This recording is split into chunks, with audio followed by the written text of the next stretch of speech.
We all know the Austro-Hungarian Empire for what it was, a dysfunctional mess. Ever since Austria's defeat against Prussia in 1866 and the signing of the Hungarian Compromise, the empire had since went downhill. Influence in Italy and shortly after Germany had been lost, while their main rival of Russia was threatening to achieve complete Balkan domination. By the year 1910, things had reached a breaking point and it was becoming very clear to everyone that the empire was doomed to collapse. Italy had territorial ambitions on the country, and so did Serbia and Romania. Furthermore, the state had become so backwards that over time they increasingly became reliant on the German Empire for diplomatic and military support. But how did this happen? After all, wasn't Austria traditionally considered amongst the great powers of Europe, with them historically yielding much influence across the continent? Well, the main issue lies in the Austro-Hungarian Compromise of 1867. Hungary had long despised the empire, leading to many revolutions and uprisings against Vienna, all of which were violently put down. In 1848, the final revolution had concluded with Austria abolishing the Hungarian autonomy and putting the country under military occupation. Ever since then, Hungary had always been looking for the perfect time of political instability to challenge Austrian dominance over their kingdom. That opportunity ultimately arrived after the Prussians successfully defeated the Habsburgs and formed the North German Confederation, with Italy also annexing Venice as an added insult. It is at this point of Austrian weakness that the Hungarians finally managed to force Vienna to accept the Austro-Hungarian Compromise, which, in the form it ultimately ended up taking, basically ensured the long-term destruction of the Habsburg Empire. Under the treaty, Hungary did not just achieve autonomy, they practically got their independence, barring matters of foreign policy and the military. Furthermore, the two countries became equal partners within the empire, essentially giving the Hungarians the power to veto all proposals made by the Austrians that didn't suit their interests. From that point on, attempting to reform the state into some kind of multi-ethnic federation practically became impossible, as the system set up by the Austro-Hungarian Compromise was simply unsustainable. But then, how come the state not immediately break out in constant revolt and collapse? Well, that can be largely attributed to the charismatic Franz Joseph, the emperor of the state. His ruling as a conservative monarch and his role as the father of the empire helped a lot in keeping together this increasingly fragmented multinational country. On top of that, the way the balance of power was set up in Europe at the time of the Austro-Hungarian Ausgleich was radically different from what it ultimately became by the time of the First World War. In 1867, when the compromise was signed, none of the minorities had an independent state that they could wish to join, and as such, secession was rather difficult. However, as the 20th century had rolled around, Romania and Serbia had both become independent states, while Russia had started positioning itself as the candidate of pan-Slavic unification. As a result, internal instability worsened while the empire started to fall behind its main rival, eventually becoming de facto dependent on Berlin for support. Finally, in 1914, Franz Ferdinand, the heir to the Austrian throne, was shot and killed by a Bosnian Serb nationalist, which would later lay the foundation for the most destructive war in all of human history. There, the weakness of the state began to show, as the Austrians couldn't even defeat Serbia while being pushed out of Galicia by the Russian army. By the end of the war, the empire had fully disintegrated into a series of popular revolts, resulting in the complete abolishment of its existence via the treaties of Saint-Germain-en-Laye and Trianon. Now, this video is not going to focus on what if Austria managed to reform itself and survive into the modern day. Instead, I'm here to ask a far more underrated question. What if the empire collapsed sooner, especially right before the start of the Great War? To be clear, especially before the Ausgleich, Austria could have certainly achieved federal reform, which is why today I am doing a collaboration with fellow Althest YouTuber Alternate History Chronicles. So if you are interested in watching the opposite outcome, where inspire the Habsburg Empire reforms, check out his video in the description below or the end screen after you finish watching this one. But without further ado, let's dive immediately into the scenario. With how disunited the empire was and with how outdated their military was starting to become, one can easily imagine a scenario where around 1910 the country simply breaks into revolt and collapses. Despite that, there are nearly infinite ways said collapse could take place, and so I will try to give out my best guess of how a scenario of this nature might play out, even if it isn't entirely realistic. That being said, the only plausible way for this to unfold without major changes would be the untimely death of Franz Josef. By 1910, he was already 79 years old, and it's not too difficult to see him catching a random disease and dying just 6 years earlier than when he did historically. Should this occur, the whole country could enter into a major crisis. Franz Ferdinand would likely assume the imperial position, with the Hungarian elites immediately challenging the authority of the new monarch. If the new ruler proves to be weak, which he very well could have, Hungary could use this in their favor to pressure Vienna for further concession, essentially guaranteeing complete independence for the kingdom. Austria would obviously not accept this and would thus proceed with a declaration of war on the Hungarian state. Meanwhile, in the south, Croatian rebels from both countries would rise up and request support and protection from the Serbian government. Soon, without great power approval, Serbian forces crossed the border and invade into Bosnia. The German Empire especially would not be pleased with these developments going on in their back door. Arguably for Germany, Austria-Hungary was their only real ally, and now the Entente sphere is threatening to take that away. The Kaiser would request the rest of the European powers to do something about this mess, but it would be in vain, as France and Russia would more or less be satisfied with the current chain of events. However, Britain would soon step in and provide Germany with diplomatic support by giving them permission to occupy the core Austrian territories. As a result, German forces under the pretext of peacekeeping would invade the Habsburg Empire, quickly securing large parts of core Austria and Bohemia. The Russians would not take this invasion all too lightly and would then proceed with their own invasion of Galicia and Bukovina. Within a few months, Austria-Hungary went from a great power to a crumbling nation being torn to shreds. A meeting in Berlin would be organized by France, Britain, Russia, Italy and Germany as to ultimately decide what is to happen with the empire as a result. Under the treaty, it is agreed that Russia and Romania would see expansion, while Serbia is denied their maximalist claims, as Italy, with British support, annexes South Tyrol, Istria and Dalmatia. The Hungarians, for their part, would achieve complete independence. But arguably the most important areas of the former empire, Austria and Bohemia, would remain under the crown of Habsburg. However, just like every German prince before them, they would be folded into the German Empire, with the Czechs likely getting special autonomy right. And just like that, the empire is no more. On the surface, the Entente seemingly has gained a lot out of this, while Germany has lost its only real ally. Although there is some nuance to this, as Britain, seeing the overmight the Entente is starting to immense, may start drifting away from the alliance because of that, while Italy, already having achieved its territorial ambitions, wouldn't really need the French for anything else. The benefits of the empire's territory would also disproportionately favor the German. The Austrian core is one of the richest lands in all of Central Europe, while Galicia is a poor, backwards agricultural region. If Germany manages to integrate their newly acquired territories, then you can be sure they are going to be even more powerful than they were in our timeline. Of course, this doesn't mean that the collapse of Austria-Hungary would be seen as a positive by the German elite. The country would still find itself without a solid list of allies, with only the Ottomans and maybe the Italians coming in to fill that role. As such, it is more likely that Germany would invest harder into infrastructure projects to help modernize the Ottoman Empire, whilst supporting Italy's claims on French territories. But before we continue, if you're enjoying the content gotten thus far, consider subscribing. Once again, I am going to remind you to check out Alternate History Chronicles video right after watching this one. You should really check his channel out, he makes awesome content. Anyways, let's get back with the video. Still high of the recent success, the Entente powers may start to be a lot more assertive and aggressive in terms of dealing with the German threat. After the 1908 Young Turk Revolution inside of the Ottoman Empire, the country had started to become increasingly nationalistic, something that worried the Balkan powers of Serbia, Greece and Bulgaria. Soon, these states, joined by Montenegro, would form a military alliance and would begin an active hostile foreign policy towards the Turkish state. Then, in 1911, the Italians would invade Libya in a similar way as they did historically, showing to the world just how weak the Ottoman Empire had become. As such, I have no doubt that the Balkan Wars would still happen, though their implications may be far greater. Just 2 years ago, the Germans lost a valuable ally, and now the Entente is threatening to replicate said previous success a second time. Should Bulgarian forces enter Constantinople and collapse the Ottomans, that basically completely hands over Eastern Europe to the Russians, something that would undoubtedly make them way too powerful for the Germans to match. So, Germany now has two options. Either let Russia get away with this insane power grab, or fight. Considering the German leadership of the time and the despair that would have set in as a result of the loss of Austria-Hungary, you wouldn't be surprised to know that the Russian sphere would be faced with an ultimatum, something that would be rejected and would thus kickstart the First World War. Now, at this point, the rest of the scenario highly depends on what Britain's stance on the conflict would be. As such, here I'll split the timeline in two. One where the British joined the Entente a bit later than our timeline, and one where they remain fully neutral. Starting with the latter, and what is in my opinion less likely, Britain would stay outside of this war, even if they are slightly in favor of the Entente. This would mean that Germany would get to execute its military plans without the blockade of the North Sea they suffered in our timeline and the influx of British troops on the Western Front. Large parts of the Schlieffen Plan could very well have succeeded, especially by managing to capture Paris by February of 1913. Of course, while this doesn't mean that France immediately collapses, as even in our timeline the government had already fled to Bordeaux, it would still be a major political blow to the Entente and a massive boost in German morale.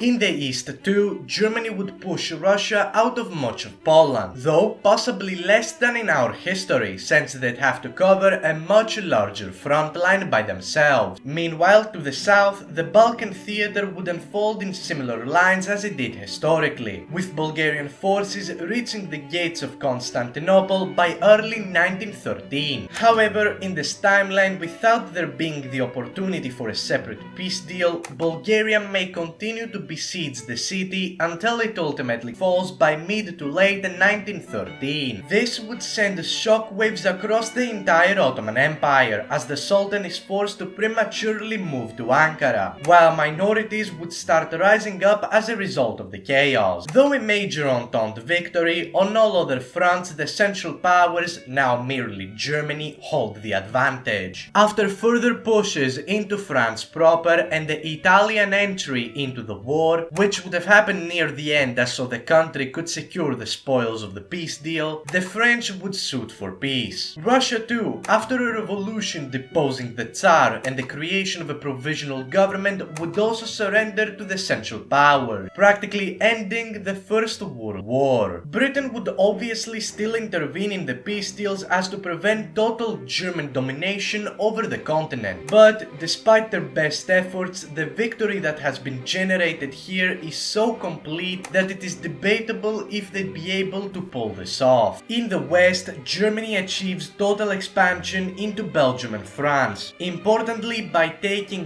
most iron-rich territories of the country, crippling France's industrial might. The Belgians would remain de facto independent due to British wishes, though in all actuality they'd have no option but to start aligning themselves with the German. In the east then, Poland would certainly be split off, but for further expansion into Russia such as Ukraine or the Baltics would be out of the question for now. Lastly, in the Balkans, the Bulgarians would have to give up Constantinople back to the Ottomans, and in exchange would expand massively into Macedonia to the detriment of Serbia. Unsurprisingly, all of this results in a stereotypical Central Powers victory scenario, one which I am not going to go too much in depth on since there are countless other videos doing a better job than I ever could. Still, here's a rough outline of what to expect. The French are economically destroyed and they are likely to fall into the middle power status as a result of their growing dependency on the German Empire for resources. Similarly, Russia's new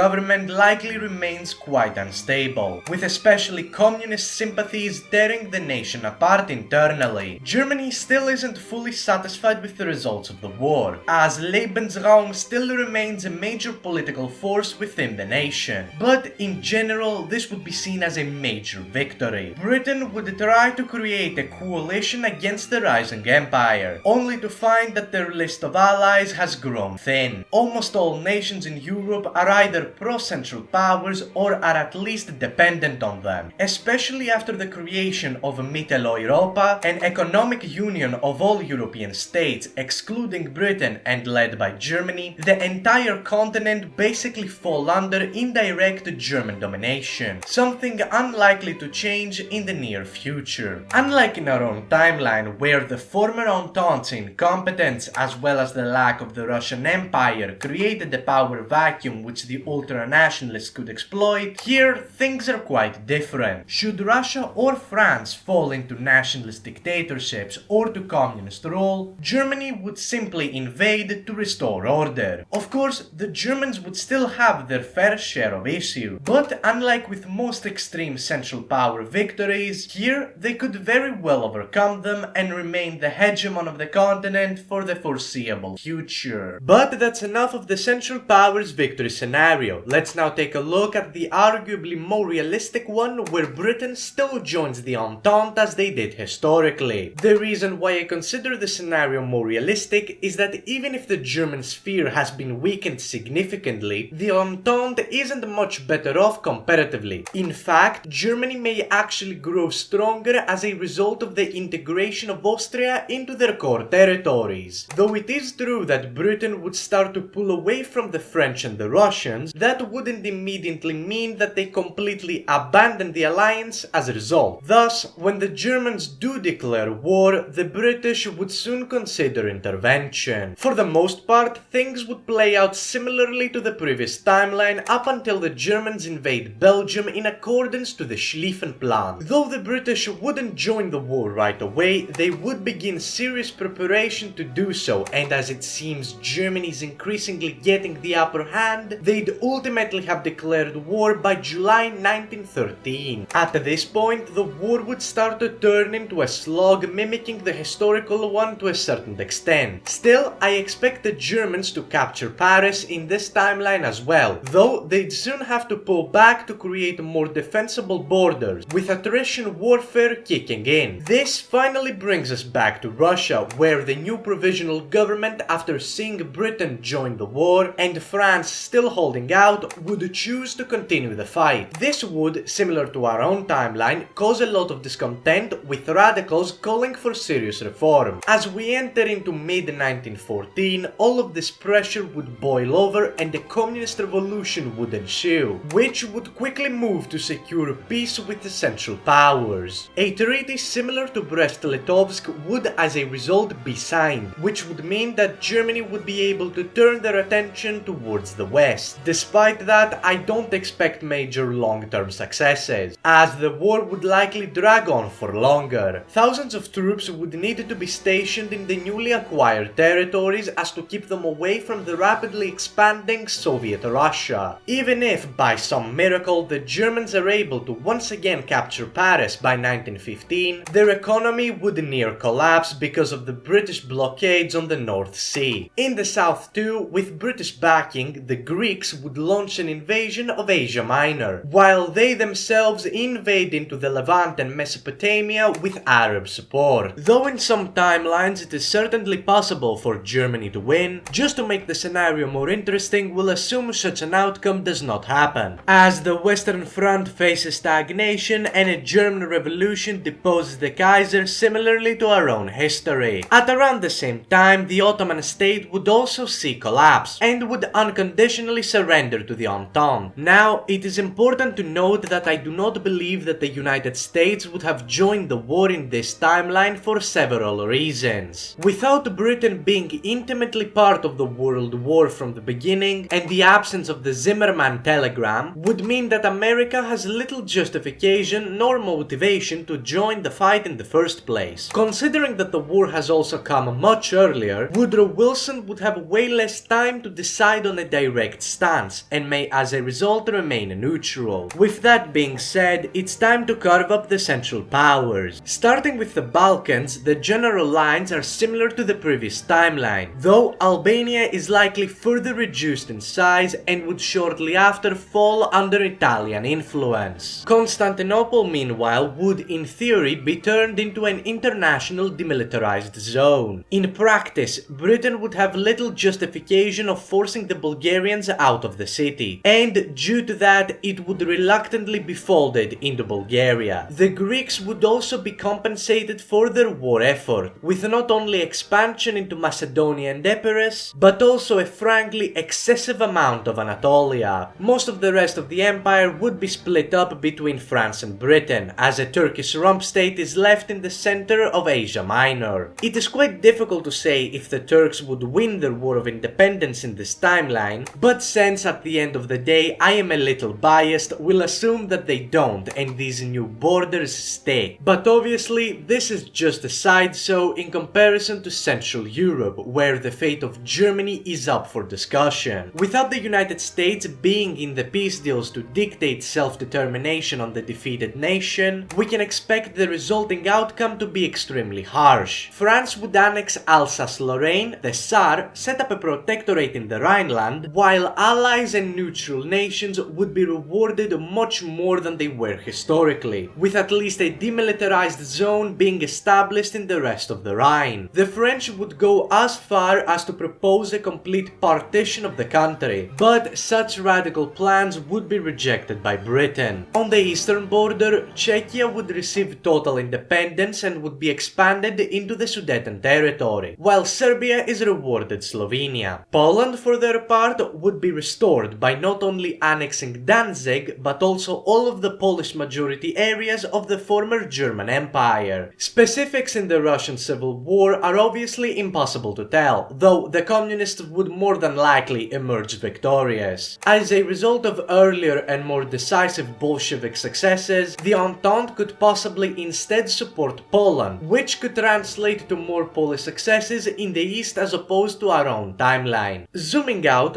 though the scenario seems really similar to our own history, the details are very much different, something that could have drastic consequences for the future. Germany, despite being punished more, is significantly stronger than in our own history, considering the addition of Austria into the state. Furthermore, Italy did not even join the war in the first place, and yet they found their sphere of influence expanding massively into the Balkans. Without the economic devastation that the First World War brought to the country, and the lack of a mutilated victory, Italy's descent into fascism could very well be prevented. In a similar fashion, the same can be said for Germany. Without the economic might the US became after the Great War historically, the Great Depression is not going to affect Europe in the same way. Revanchist ideas are also likely not as widespread, considering that Austria especially is already part of the German nation. Most of the territory lost after World War I was not ethnically German, and while the reclamation of the Rhine and the Saar would be seen as major goals, they still wouldn't have that much support. Thus, whether the ultranationalists could rise in the country is put into some serious doubt. I personally do think they would remain a powerful political force, but they wouldn't be able to get a majority in the government or coup the state in the same way they did in 1933 in our timeline. With Germany remaining democratic, slowly over time they may be allowed to reintegrate as part of the new European order. Military restrictions would be lifted, while the Rhine Protectorate may be returned. In extreme timelines, the French could also possibly permit the remilitarization of the Rhineland. The true troublemaker of the scenario is obviously the Soviet Union, and having a strong German ally on their side would make the Entente much more capable to respond to any acts of Russian aggression. Of course, from here, predicting specific details becomes quite difficult, as there are many gaps in our knowledge. Plus, for the sake of your attention span, I will end the video here. Thank you so much for watching. If you enjoyed the content, please leave a like, subscribe, comment below what you thought of the video, and join the Discord linked in the description below. And don't forget to check out Alternate History Chronicles' video on what if Austria, instead of collapsing, had reformed. Anyways, that's all for now. Tot ziens and have a great rest of your day.